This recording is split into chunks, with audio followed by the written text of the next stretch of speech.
Pourquoi font-ils des tours ici? Ça ne va pas au Vatican. Hein. Je vous le dis, ça ne va pas. Ça ne va pas en France. Je vous confirme que ça ne va pas. Suivez le taux d'inflation. L'Allemagne a fini l'année 2022.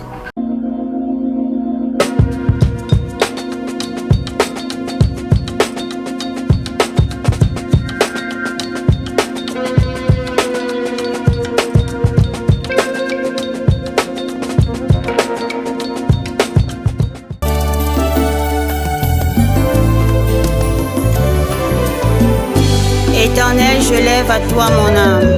Mon Dieu, en toi je me confie. Que je ne sois pas couvert de honte.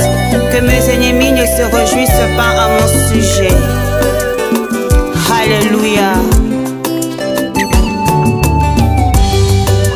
Zambe na Brahma Isaac na Yakobo olongisaki Daniele na libula bakosi.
La RDC et ses démons. Quelle issue pour faire sortir cette grande nation au cœur de l'Afrique des situations auxquelles elle est confrontée? 2023, année de tous les enjeux. Les spirituels produit le physique. Après autant de balais diplomatiques, de la visite du pape de Rome, François Ier, à la visite du président français Emmanuel Macron, les contacts et négociations ça et là, l'épée de Damoclès reste suspendue sur la gâchette de l'Afrique. Crise socio-économique, guerre d'invasion à l'Est par l'armée rwandaise à travers le mouvement terroriste du M23, crise politique, les élections du décembre 2023, autant de questions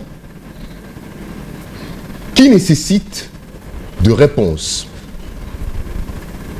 Et l'évangéliste Roger Baka, selon ses prédictions dans nos émissions deux fois passées, surtout la toute dernière qu'on a eu à le recevoir, mars 2023 constitue un point qui va déterminer le futur de la destinée ou du destin de notre nation.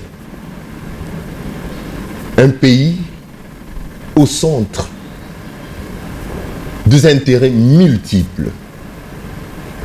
Madame, mademoiselles et messieurs, bienvenue sur le chemin de la vérité. Voilà, comme vous l'avez eu à le suivre dans notre présentation de la problématique, nous recevons pour vous sur ce plateau, encore une fois, l'homme de Dieu, le moindre de tous, comme nous l'aimons bien l'appeler ainsi, l'évangéliste Roger Baka. Moi, aujourd'hui, je le qualifie de professeur. Parce que, comme tout docteur qui respecte son métier, son devoir, sa mission, Roger Baka ne cesse de nous émerveiller par des publications. Nous allons toutefois, avant d'aborder la question de ce soir, découvrir quelques livres qu'il nous a amenés. Bonsoir, homme de Dieu. Bonsoir, mon très cher frère Rémi Kalonji. Comment allez-vous?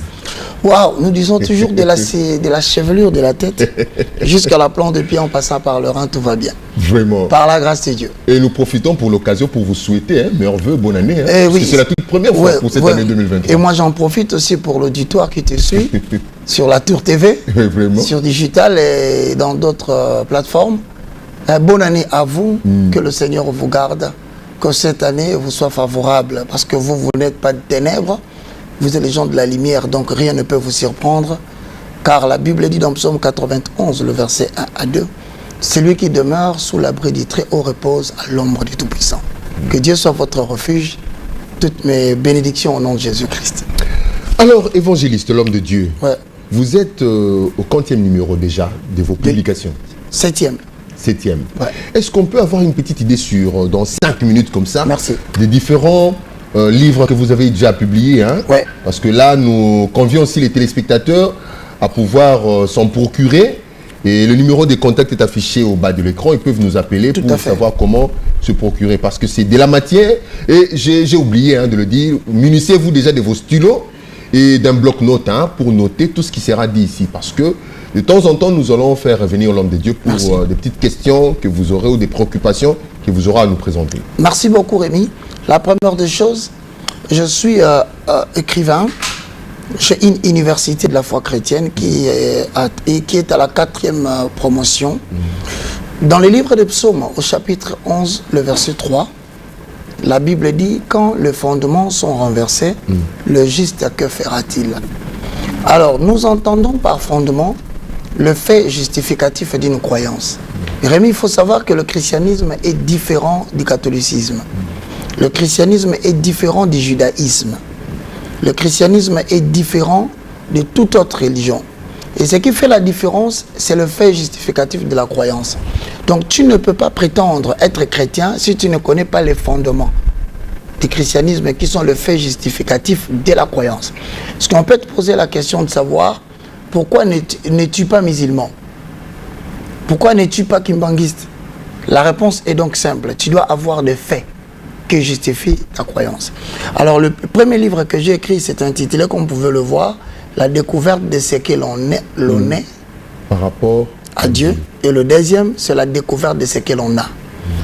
Le point central de ces livres, c'est que qui est l'homme? Je vois Rémi, mais qui est Rémi? En accord avec 1 Thessaloniciens 5:23, nous disons que Rémi est un esprit. Car la Bible dit Dieu nous a connus avant la fondation du monde. Mais on n'existait pas sous la forme physique. Gardons la matière, on aura fait des émissions comme ça pour chaque livre. On ira maintenant dans la découverte de ce que l'on a. Cela veut dire, en tant qu'esprit, chacun de nous a une mission. Il a un don que Dieu lui a donné, qu'il est appelé à exécuter sur la terre, que nous nous appelons, c'est votre raison d'être. Donc ce livre vous donne l'éclaircissement sur cela. Donc vous quittez les deux livres, à l'université de la foi, là maintenant nous pouvons nous permettre de vous enseigner sur le 3e livre qui est intitulé La pensée élevée à la hauteur de Jésus-Christ. Ça veut dire même si vous dites que vous êtes un esprit, même si vous dites que vous avez un don, parce que les dons sont à deux niveaux, l'appel spirituel qui est scindé en deux, ou bien les dons spirituels qui sont scindés en deux, c'est-à-dire Ephésiens 4:11, le ministre de la parole, 1 Corinthiens 12, 28 à 29, le ministre de la puissance. Et voici le deuxième appel ou le deuxième don que nous qualifions de mécanique, Exode 35, 30 à 35. Vous pouvez avoir ces dons-là, mais votre pensée doit être élevée à la hauteur de Jésus. Ça veut dire, quel que soit le don que vous avez, le seul qui est capable d'appeler à l'existence, de rendre concret ce qui est encore abstrait dans votre ministère, il s'appelle le Saint-Esprit. Donc sans collaboration avec lui, vous ne pouvez pas atteindre votre mission sur la terre. Lorsque vous terminez la pensée élevée à la hauteur de Jésus-Christ, vous allez constater qu'il y a un livre qui manque, je vais quand même en parler en passant. C'est le livre qui est intitulé La loi de la planification. Nous disons que Dieu a eu un projet de créer le ciel et la terre, mais il ne s'est pas donné une éternité car nous ne sommes pas éternels sur la terre des vivants. Il a projeté 7 jours. C'est là où nous donnons 3 principes. Succès et réussite ne viennent pas accidentellement dans la vie d'un homme. Cela consiste à un petit effort de mouvement journalier. Là où nous disons encore que dans votre vie, si vous voulez faire de l'impact, échouer de planifier, c'est planifier le chèque. Car toute vie menée sans priorité est une vie totalement ratée. C'est dans cette loi de la planification que nous vous donnons le 3e principe qui dit « Seule la personne qui planifie qui peuvent mesurer leur succès dans le temps. Quand vous sortez de là, c'est alors que nous allons vous proposer maintenant ces livres, écrits toujours par moi, Destin volé, comme tu parles de la RDC, le destin de la RDC. Le destin, nous avons dit que c'est une loi supérieure qui semble diriger un homme, une famille, une nation, vers une certaine finalité préalablement établie par Dieu qui contrôle toutes choses. Mais on peut te voler ton destin. Certaines personnes, tu ne comprendras pas, il était brillant.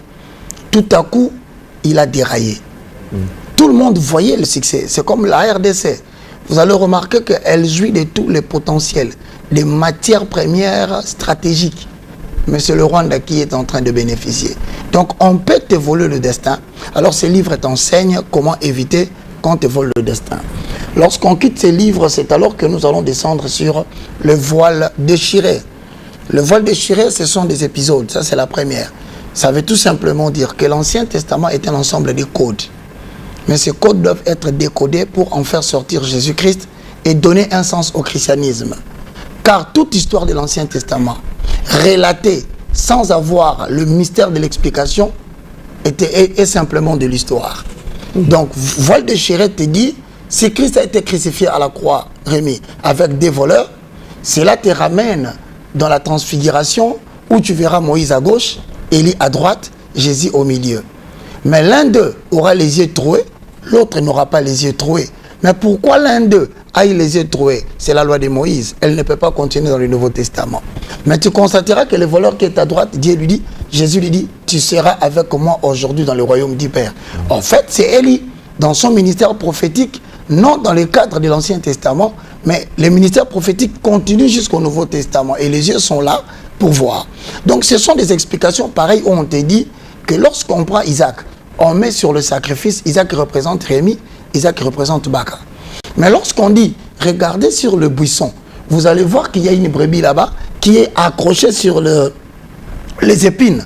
On parle de Jésus-Christ, à sa crucifixion, on lui donna la couronne d'épines. Donc on te donne l'explication claire de l'Ancien Testament.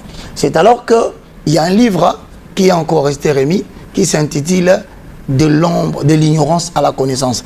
Enfin, je termine. Voilà le dernier livre que je viens de l'imprimer aujourd'hui. C'est intitulé Décryptage mondial par Roger Baka. Donc ici, vous allez voir le premier chapitre, la main de Dieu dans les affaires du monde. Et lorsque vous quittez la main de Dieu dans les affaires du monde, vous tombez directement dans le deuxième chapitre qui est intitulé, permettez-moi, j'ai presque fini. Le mensonge d'État. Première partie, mensonge d'État. Deuxième partie, mensonge d'État. Troisième partie. Ensuite, ça finit par le gouvernement mondial face à l'Afrique et à la République démocratique du Congo. Tous ces balais diplomatiques que vous venez de voir en République démocratique du Congo, c'est tout un message pour savoir où se dirige la République démocratique du Congo. Mesdames et messieurs, j'ai dit merci à Rémi de m'avoir donné ce temps.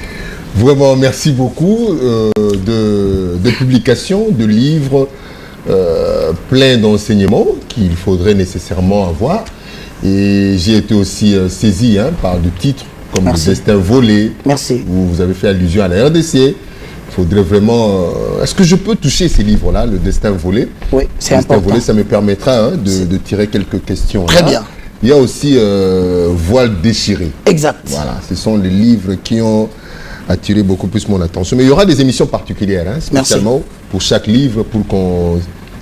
C'est pour nous aider un peu, c'est pour nous permettre de nous émanciper, de nous délivrer un peu de certaines ignorances qui nous troublent, qui nous dérangent. Parce que qui ne connaît rien n'est rien. Donc tu es vide. Il faut, à cette époque, à cette ère de l'information, il faut être informé.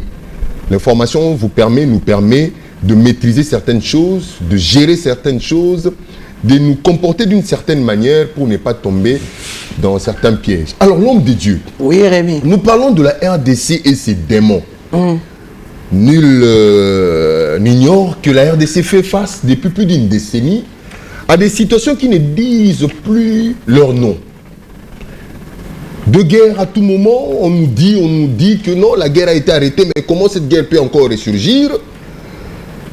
On nous parle, on nous dit que nous avons été envahis.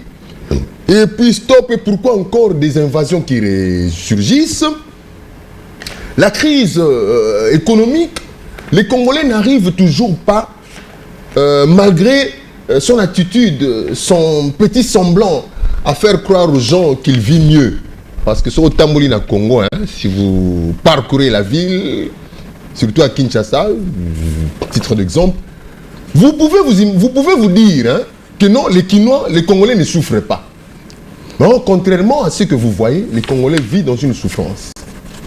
Après autant d'années, un géant, un grand pays au cœur de l'Afrique, et Fanon qui dit que l'Afrique a une forme de revolver, et le Congo, le Zaïre et la gâchette. Donc lorsque vous détonnez, vous appuyez là, c'est la détonation. Avec autant de richesses, mais le Congo et les Congolais n'arrivent pas à trouver les comptes. Les Congolais sont compte parce que les richesses, tout ce qu'il y a comme potentialité, est en elle comme une nation. La République comme l'État, tout ça est ici. Mais les Congolais ne trouvent pas ce compte. D'entre le jeu, quelle lecture, de manière globale, faites-vous un peu de cette situation à ce stade ici? Parce que rappelez-vous, vous nous avez dit, le mois de mars, il va se déclencher quelque chose. Nous avons reçu la visite d'un des puissants présidents au monde, Emmanuel Macron, président de la République française, qui dans ses discours a déclaré que la guerre devrait cesser. Au fait, il devait y avoir cesser le feu. Il devait y avoir retrait, que tout le monde devait se conformer par rapport aux accords de Luanda et de Nairobi. Et qu'on devrait quand même constater une autre démarche, une autre marche au fait. Mais jusque-là, tout semble ne pas... Est-ce que cela n'est pas le signe que vous avez prédit qui va déterminer un peu le destin de la RDC? Merci. Question très complexe. Mesdames et messieurs, rappelons certaines choses. Rémi, juin 2022, couple royal en République démocratique du Congo. Essayez de voir un peu ces balais diplomatiques si vous avez déjà observé quelque chose de pareil dans un pays en Afrique. Nous recevons au mois de juin le couple royal. Nous sommes pratiquement au mois de février. Nous recevons le souverain pontife, le pape. Mais écoutez ce que dit le pape. Que les gens devaient faire un effort pour retirer leurs mains de l'Afrique et surtout de la République démocratique du Congo. Il s'en va. Le discours reste. Nous n'avons pas achevé le mois de mars. Nous avons Macron. En entendant, j'informe les Congolais que nous avons connu un monsieur qui s'appelle Blinken. Il est passé. Anthony Blinken. Anthony Blinken est passé. Secrétaire d'État américain. Le secrétaire d'État américain est passé par ici. Ça fait 4 grandes personnalités du monde dans un pays situé au centre de l'Afrique. Je vais spéculer, je ne suis pas trop sûr. Je pense qu'avant qu'on ait terminé le mois de mars, nous aurons le passage de Hollande. Oh. Hollande, l'ancien président français. Ouais. Il sera avec une très grande délégation. Je ne crois pas qu'on va finir le mois de mars. Ah, là vous spéculez. Je spécule et j'informe. Attendons, si ça arrive, tu me diras, je reviendrai. Mais la question est de savoir pourquoi tout ce monde sont en train de tournoyer tout autour de la République démocratique du Congo. Rémi, voici quelques éléments qui devaient nous donner beaucoup de réflexion pour ceux qui sont à la maison. Parce que Rémi dit que la guerre n'est pas finie, on se retrouve encore dans des problèmes. Mesdames et messieurs, en octobre 2020... Non, ce n'est pas que Rémi dit, c'est la situation. C'est la réalité. La réalité. Je le confirme. Ah, merci. Merci. En octobre 2020, le prix moyen des carburants était de 2,15 cents. 2,15 $. Cela est passé. Ça, c'est le prix mondial. Le prix. moyen de carburant en Europe était de 2,15. Aujourd'hui, c'est plus de 3,29. Euro, dollar toujours. Euros en Europe. Déjà en 2021, tu as vu la croissance. Et aujourd'hui, au moment où je te parle, le dernier prix en 2022 est de 4,9. En 2023, le dernier, en 2023. En 2022. 22. On est en 2023.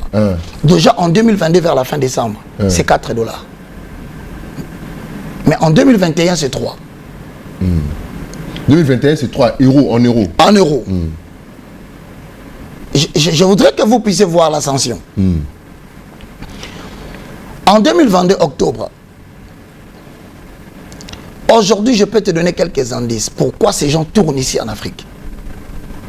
Tu vois l'œuf que nous mangeons a augmenté de 8% depuis 2022, 2021 jusqu'à la fin de 2022, décembre. Augmentation de 8%. Mais ici, on dit que non, les prix n'augmentent qu'ici qu'au Congo. C'est pour te dire que c'est parce que les gens n'ont pas l'information. La situation de le monde bouge. Le monde est en train de connaître une mutation en accord avec le livre des Thessaloniciens. Je vais te le dire. Nous sommes dans une spirale très, très, très dangereuse. Les nations qui ne vont pas comprendre le passage des Occidentaux ici vont se retrouver en train d'être pillées, dévalisées, je dirais même balkanisées ou morcelées. Le pain, augmentation de 10%. Les fruits et légumes, hein, mon frère, augmentation de 9%. Le gaz naturel, augmentation de 20% en Europe. Le loyer, augmentation de 7,5%. Le voyage en avion, augmentation de 42%. L'électricité, augmentation de 8%. La viande, augmentation de 14%. Mesdames et messieurs, ça ne va pas en Europe.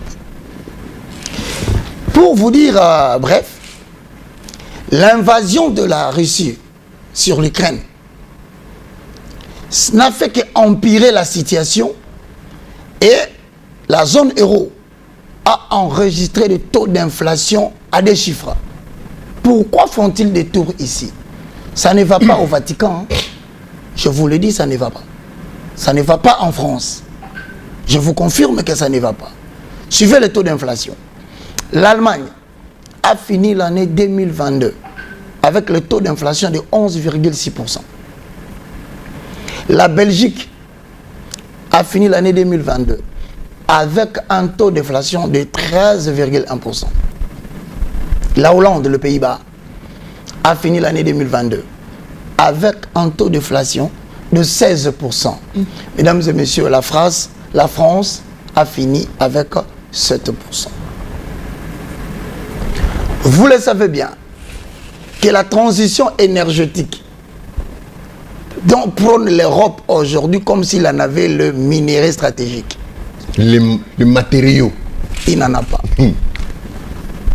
Je peux vous garantir que ça demande plus de matières premières. Et malheureusement ou heureusement, je vais essayer de changer de paradigme.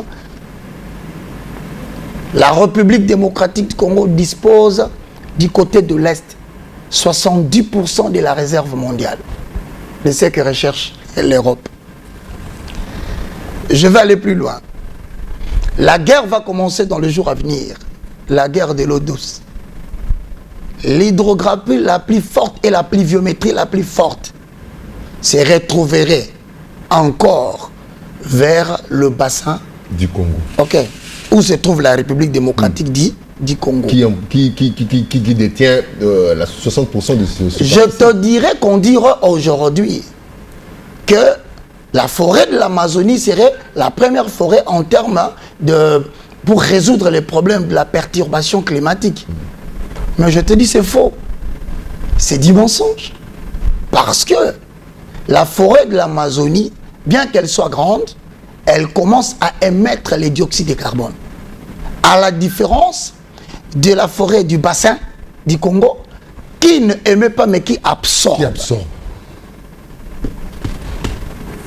Mesdames et messieurs, frères et sœurs dans le Seigneur, je vais essayer d'aller encore un peu plus loin. Vous savez, pour ceux qui l'ignorent, que l'Observatoire de la sécheresse vient d'annoncer que les États-Unis d'Amérique est en train de connaître des sécheresses vastes dans des villes telles que Californie, Nevada, Arizona, Iowa, l'Oregon, les Dakota du Nord et du Sud. Les États-Unis disposent de 2 fleuves, Po et Mississippi, qui viennent de connaître une sécheresse incroyable, au point que la navigation est devenue difficile pour l'acheminement des matériaux, surtout des matériaux agricoles. Mesdames et messieurs, c'est en cette période qu'il y a ce qu'on appelle la naissance d'une communauté qu'on appelle le BRICS. C'est-à-dire la Russie, la Chine, l'Inde, l'Afrique du Sud, plus de 14 pays du côté arabe se sont coalisés. Cette coalition a fait que la géopolitique mondiale est en train de basculer.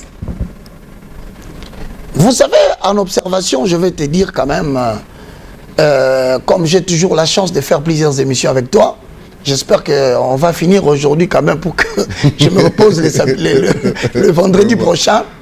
Vous allez remarquer, Rémi, vous avez suivi à la problématique qui vient de tomber à peine, le contrat chinois. Ah ouais. Vous savez que cherche l'Occident?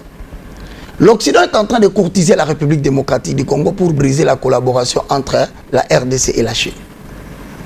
Ce fameux problème de contrat chinois va vexer la Chine. Mais je vous informe que pendant que nous sommes dans le débat, vous allez remarquer que la Belgique et la France se proposent d'avoir des contrats gagnant-gagnant en matière de la gestion des minéraux stratégiques pour bouter la Chine en dehors de la République démocratique du Congo. Donc le pays est courtisé. Mais tu viens de me dire une chose qui est dangereuse, c'est que Macron est passé par ici. Oui, oui. Et tu sais, l'année passée, son ministre de Défense était où? Au Rwanda. Comment vous expliquez ça? L'année 2022, le ministre de la Défense de la France se retrouve au Rwanda pour séjourner avec Kagame. Mais en 2023, nous voyons curieusement Macron lui-même venir pour dire le mardi, nous allons commencer le processus de retrait des M23, nous allons les cantonner et nous allons respecter ce que nous appelons le schéma de Nairobi et de l'Angola. En entendant, observez le parcours de Macron. Il commence à Libreville. Il descend en Angola. Il vient à Brazzaville. Il entre en RDC. Tous ces pays-là, ce sont des pays qui nous encerclent. Nous sommes à l'intérieur.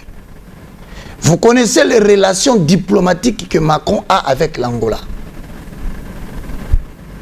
Ça veut dire, j'ai retenu quelque chose dans son discours, qu'il faudrait que nous puissions suivre le chronogramme établi pour le rétablissement de la paix et la récupération de la partie de l'Est, et que celui qui refuserait de suivre ce chemin-là s'expose à la sanction de l'histoire.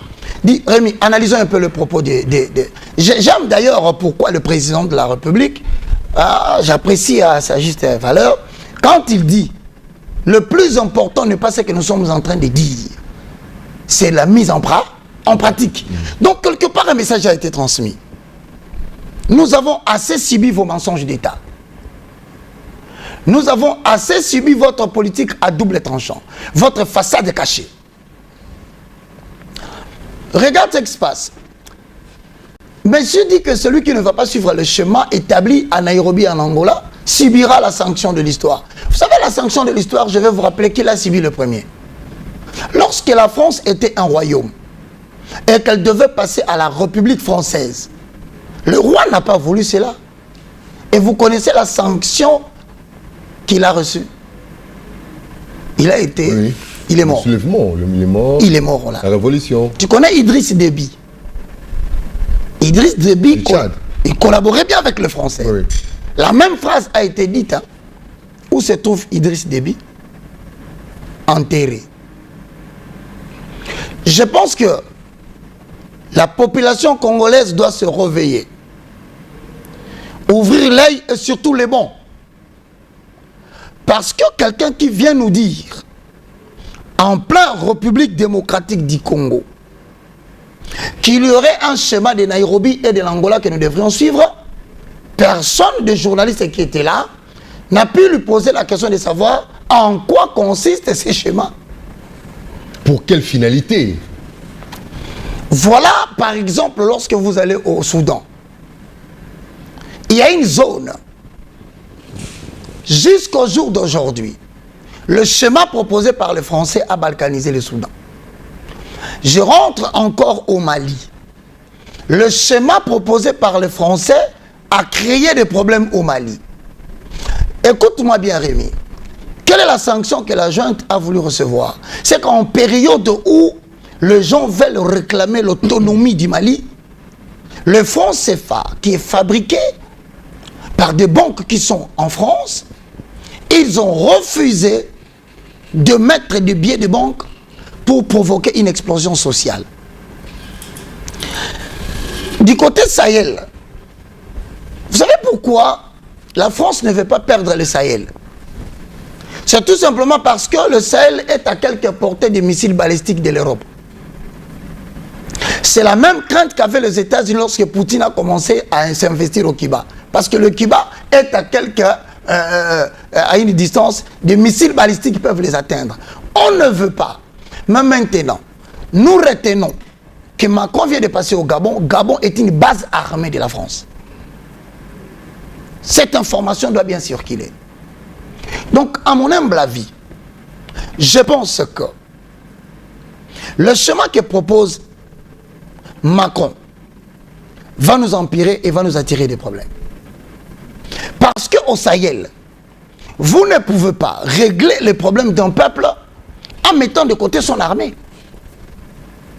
Comment voulez-vous résoudre les problèmes des Africains qui connaissent bien l'Afrique, mais vous leur demandez de prendre leur armée et de le mettre de côté pour que vous puissiez opérer? Moi, je pose la question. Le schéma dont il parle, est-ce un schéma qui consisterait à brasser encore le M23 dans l'armée congolaise? Je ne sais pas. Le schéma qu'il propose, est-il en train d'obliger la République démocratique du Congo à suivre le plan de Kagame? Et si c'est ça, qui est celui, la personne qui lui dise qu'il va subir la sanction de l'histoire? Est-ce Kagame ou la RDC qui est agressée? Mesdames et messieurs, je pense qu'il est temps que nous arrêtions de parler comme des petits enfants. Évangéliste, l'homme de Dieu, Roger Baka, à vous entendre, on devient un peu plus pessimiste quant à dire que Dieu existe. Est-ce que Dieu réellement est vivant? Dieu se préoccupe-t-il réellement de la RDC avec tous ces passages, tout ce que vous venez de dire là? Nous avons reçu pas mal de visites. Nous l'avons dit au début, à l'introduction. On a reçu, s'il faut souligner, les couples royaux, les secrétaires d'État américains, le pape François Ier, et en fin de compte, nous recevons le président français. Aucune solution, aucun changement. Est-ce qu'on se fout de nos têtes? On nous fait penser que oui, Dieu est là, Dieu existe, et nous on se met, comme les Congolais aiment beaucoup plus, on le sait, on l'a dit, le spirituel produit le physique. Bon, comme Congolais aiment trop prier, prions, prière de la nation, nous venons d'ailleurs d'assister une autre prière de la nation. Je ne sais pas s'il en faut combien pour que nous trouvions vraiment la solution. Je ne sais pas si on continue à dormir. Est-ce que Dieu est vraiment là? Mon frère, lorsque Dieu a dit dans le livre de Genèse, ou soit j'ai encore la deuxième phase de ma question, okay. Parce que ce sont eux, ces blancs-là, ce sont eux, ces occidentaux, ce sont eux, ces colons, qui nous ont apporté l'évangile. La Bible que nous utilisons, nous exploitons aujourd'hui, le message de l'évangile que nous connaissons aujourd'hui, c'est arrivé par eux. Mais est-ce que eux qui connaissent, qui apprennent, qui détiennent un peu la connaissance, je ne sais pas s'il faut dire extrême, de ces livres, de cet ouvrage, dans lequel on apprend l'amour, mais qui en même temps se retrouve, excusez-moi, je suis un peu grippé là, avec la canicule qui frappe actuellement ici en Afrique. Okay. Donc, comprenez-moi, chers téléspectateurs, mais on va se battre pour tenir quand même cette émission. Alors, avec tout ce qu'ils connaissent comme enseignement de l'amour, mais comment ces mêmes personnes se mettent encore à confronter l'amour, à lutter contre l'amour, à déstabiliser l'amour, en créant toutes ces situations que nous rencontrons ici? Moi, je suis d'accord avec toi dans la mesure où tu penses que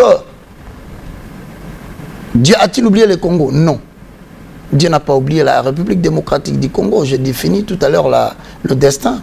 J'ai dit que c'était une loi supérieure qui semble mener le cours des événements.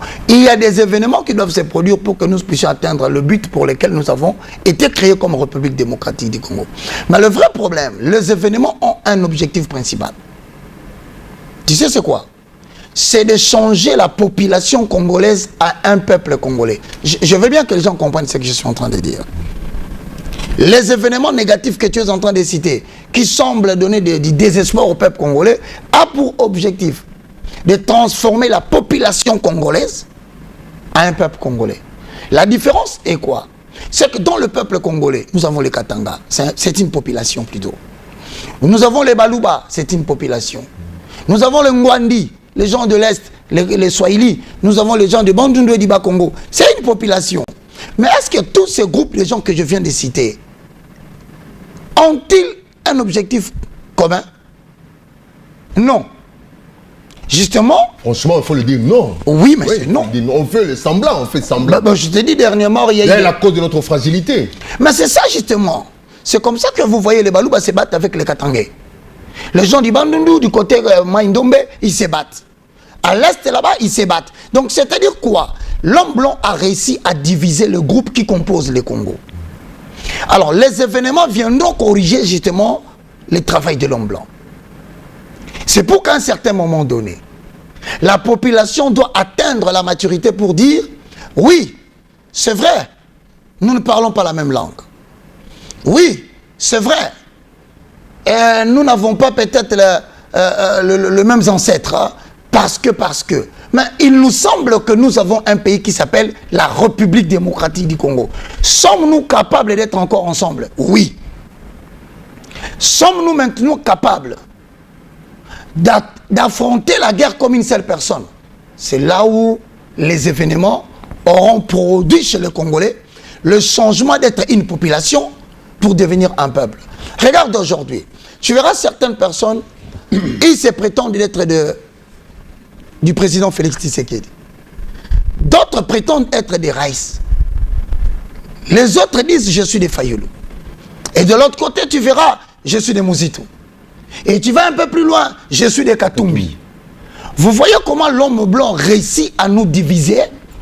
Et lorsque nous prétendons être de tels ou de tels, nous ne pouvons pas avoir la même idée pour affronter la guerre. Voilà d'où vient le problème du Congo. Alors, Dieu... Donc, il faut bien comprendre, on s'attache beaucoup plus aux hommes pour des intérêts égoïstes qu'à des idéologies, qu'à une pensée qui peut toutefois divergente, mais qui nous amène à nous retrouver à un seul endroit. Est-ce que les gens du Katanga perçoivent la guerre de l'Est de la même façon que les Kassaïens? Est-ce que la province orientale perçoit cette affaire de la guerre de la même façon, il appréhende de la même façon avec Kinshasa? Ils utilisent des leaders charismatiques politiques pour diviser le Congo. Il faut que les Congolais arrivent à un point de dire non, je suis Congolais. Mais tout ça, c'est aussi vous, les hommes de Dieu. Tout ça aussi, vous, les princes d'église. Tout ça aussi, c'est vous, hein, les responsables. Parce que vous n'arrivez même, vous-même déjà au départ, vous n'êtes pas unis.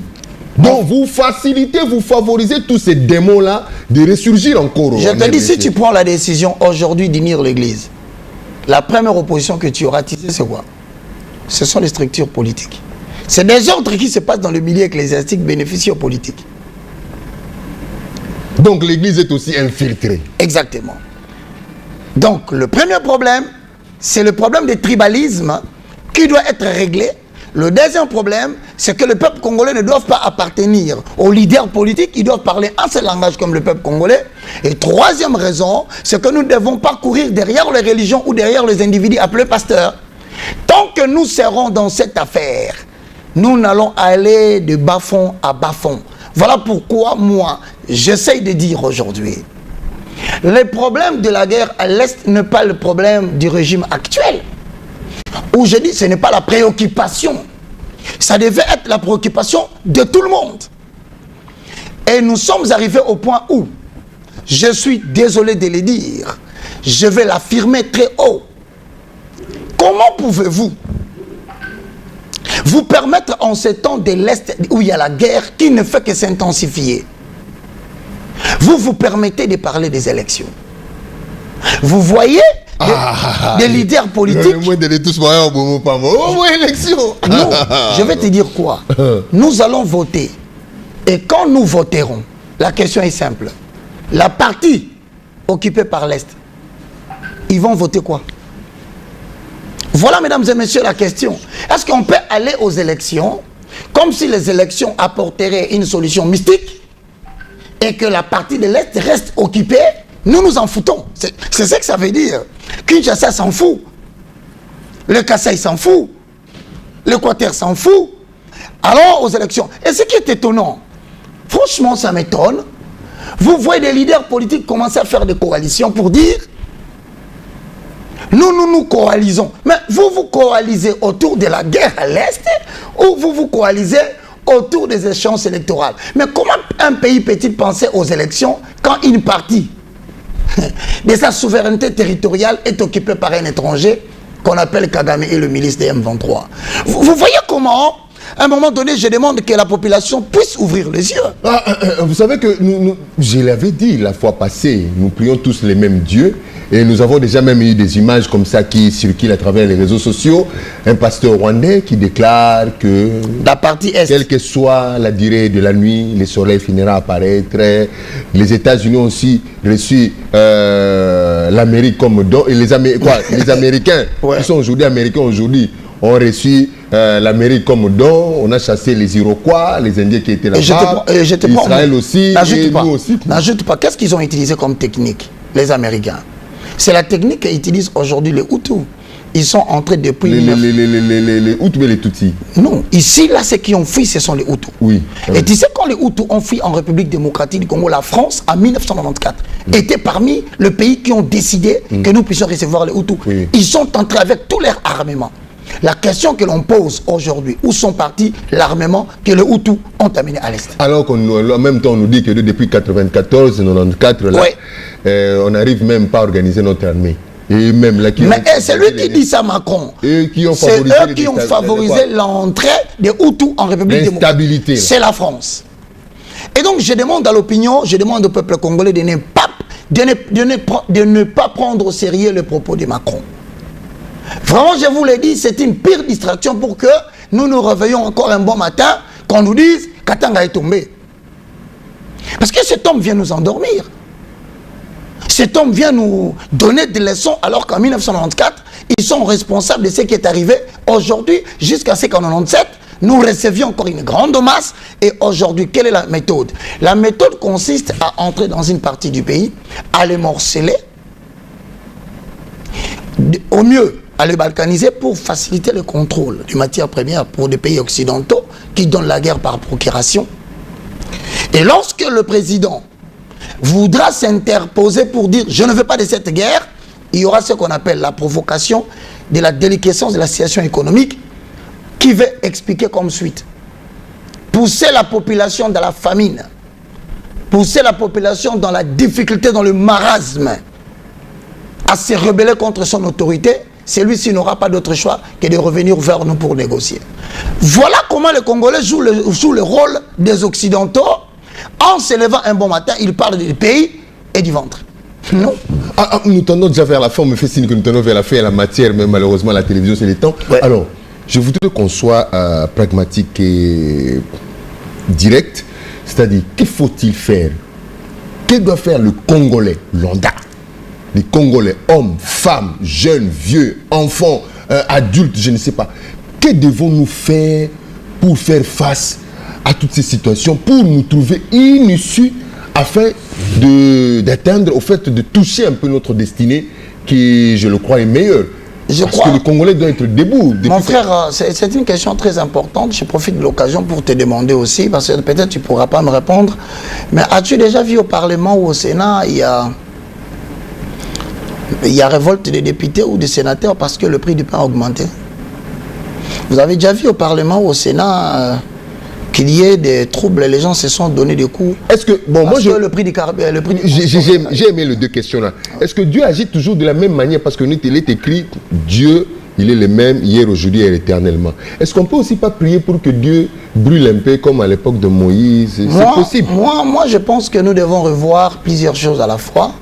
Et je demande à la population congolaise de se libérer de l'emprise des politiciens. Je suis désolé, j'ai eu quelques temps de vivre avec des politiques. Je peux te garantir que ces gens ne pensent pas à la population. Ouais, évidemment. Ils ne pensent qu'à leur poste. Ils ne pensent qu'à leur enrichissement. Ils ne pensent qu'à leur accumulation de biens matériels. Généralement, ils sont prêts à se battre, à s'entretuer, à s'empoisonner. Mais la situation de la population... Donc, je demande à cette population, premièrement, de pouvoir quitter cette emprise. Quitter, je veux vous dire, vous devez quitter. À un moment donné, ce n'est pas bon que vous puissiez dire, moi je suis des Fachi Béton. Moi, je suis des Fayolo. Moi, je suis des Mouzito. Moi, je suis des Katumbi. J'essaie de citer les gens que vous connaissez. Mes frères et sœurs dans le Seigneur, tant que nous allons rester dans cet état-là, nous ne reconstruirons jamais notre pays.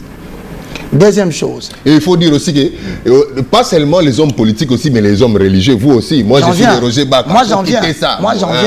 Maintenant, la deuxième des choses, la population doit atteindre une maturité. Parce qu'il y a eu des bagarres dernièrement entre les fidèles de tel et les fidèles de l'autre. Oui, mais c'est pourquoi je disais que vous vous libérez de l'emprise des politiciens. Touche pas mon daddy. Immédiatement, vous devez vous libérer du tribalisme.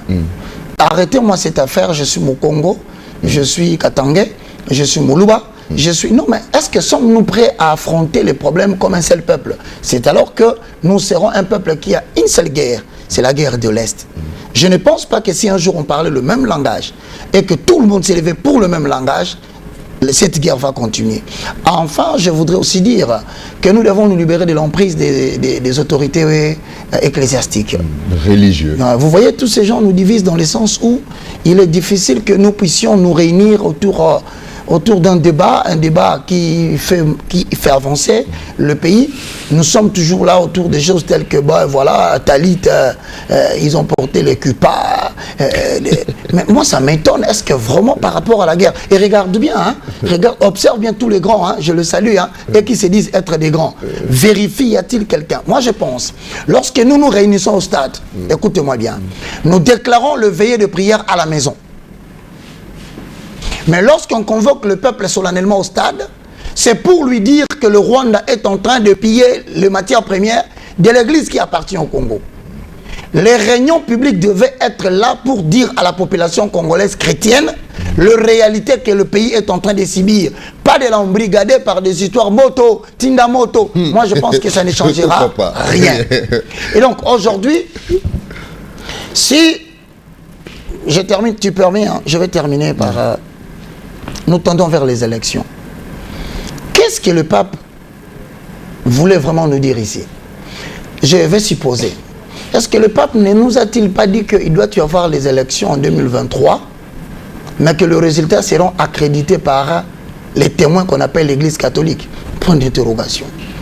Autrement dit, nous n'allons pas prendre les résultats de la CENI. Je spécule. On ne va pas considérer les résultats de la CENI.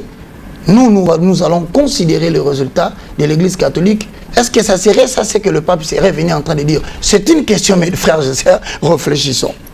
Et quand j'entends encore que Blinken est passé par ici, est-ce que Blinken n'a-t-il pas dit, comme si le pays l'appartenait, que vous devez mettre à côté le président de la CENI?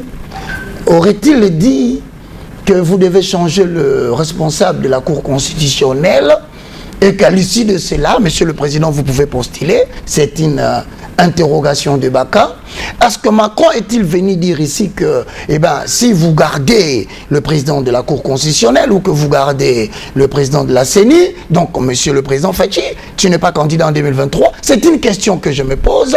Et à la fin, je me dis, que viendra faire Hollande avec tout le reste? Peuple congolais, la résistance du Mali a permis qu'aujourd'hui, la France s'incline pour partir. La résistance de Burkina Faso a permis aujourd'hui que la France soit en perte de vitesse. De la même façon au Soudan. Mesdames et messieurs, vous devez savoir une chose, que l'Europe, l'Union européenne, les États-Unis d'Amérique sont en train de perdre pédale. Voilà pourquoi ils sont en train de courtiser notre pays. Je demande que nous mettions de côté nos intérêts mesquins, nos religions de côté, nos tribus de côté, pour essayer de réfléchir comment résoudre premièrement le problème de la guerre à l'Est. Sinon, nous allons subir la sanction de l'histoire dont parle Macron. Le numéro de contact pour terminer. Plusieurs me suivent à la maison. Ce n'était pas pour moi une occasion de vous dire que je vous ai donné des leçons. Il y a plusieurs personnes qui sont mieux placées et plus intelligentes que moi. Je suis le moindre. Vous pouvez m'écrire pour m'encourager parce que je veux que la population soit éveillée. Mesdames et messieurs, je suis sur le plus 243. Code de la République démocratique du Congo. 90 79 66 785. Autrement dit, plus 243 90 79 66 785. Je termine pour signaler aux amis qui sont aux États-Unis. Je vous salue. Dès ce samedi, je suis avec vous à Washington, D.C. Pour ceux qui veulent bien comprendre où je serai, vous n'avez qu'à regarder mon statut, mon profil, vous aurez l'adresse. Je salue ceux qui sont à Kentucky, je serai avec vous le 19. Je remercie aussi les amis de Washington D.C. à travers le pasteur Emmanuel, que je salue, qui doit être en train de me suivre. Je profite pour saluer le pasteur Dieudonné. Aussi, je salue le pasteur Youlou Dikanda Didier, qui manage mon passage aux États-Unis. J'y vais pour 22 jours, histoire de communiquer avec la population qui est à l'extérieur, la diaspora, pour essayer de leur faire comprendre que nous comptons beaucoup sur eux, sur ce qui concerne l'avenir de la RDC. Rémi, je te dis merci. Merci beaucoup, l'homme de Dieu, l'évangéliste Roger Baka, d'être passé encore une fois sur ce plateau pour nous donner de l'information, pour nous informer, répondre aussi à nos questions par rapport aux préoccupations. Et nous vous disons aussi merci, chers téléspectateurs, de nous avoir suivis. Merci à vous tous qui êtes fidèles, qui êtes branchés sur Digital Congo Télévision et ici sur La Tour Télévision sur YouTube. Vous nous suivez au Canada, Maître Thierry Kalonji, partout. Donc nous vous saluons. Merci. Martin Mwamba en France. Je vois Andy Kabange à Londres. Merci pour tous vos messages. Vous êtes nombreux. Vous êtes nombreux à nous avoir suivis. Merci, merci, merci beaucoup. Merci beaucoup, merci beaucoup, merci beaucoup. Je ne saurais citer les noms parce qu'il y a des messages qui coulent là. Merci beaucoup à Henri Tumbonio pour la réalisation, Chanel pour la maintenance et à la coordination, Dodo Donatien Lutundu Layazaza. Merci beaucoup pour cette production. On se retrouve prochainement pour un nouveau numéro sur le chemin de la vérité avec des questions, des sujets, des thèmes pour lesquels nous nécessiterons de chercher des solutions parce que nous croyons, aussi longtemps que nous sommes en vie, que le soleil se lève et que la lune nous éclaire la nuit, il y aura toujours des problèmes et nous en chercherons toujours des solutions. Merci et portez-vous bien dans vos maisons. Au revoir.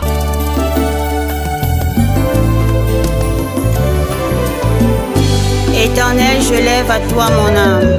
Mon Dieu, en toi je me confie. Que je ne sois pas couvert de honte. Que mes ennemis ne se réjouissent pas à mon sujet. Alléluia. Zambe na Brahma Isaka na Yakobo olongisaki Daniele na libula bakosi.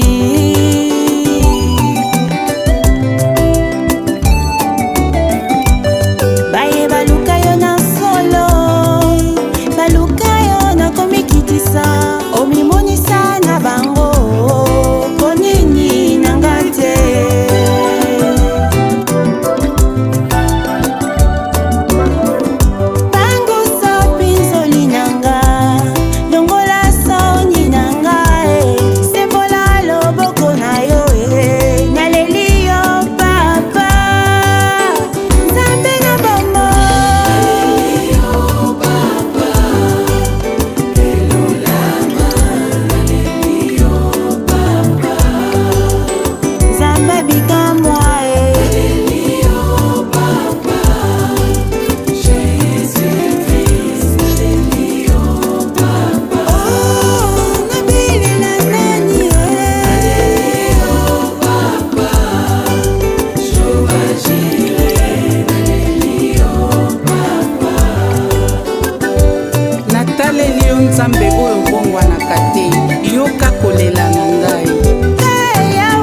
toi mon refuge.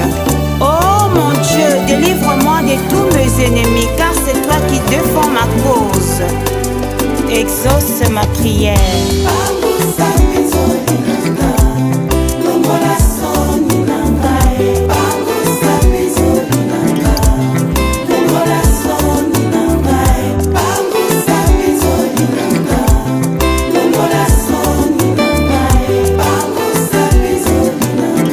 L'amertume dans l'âme, Anne invoqua l'Éternel, et l'Éternel redonna le sourire à son visage, consola son cœur.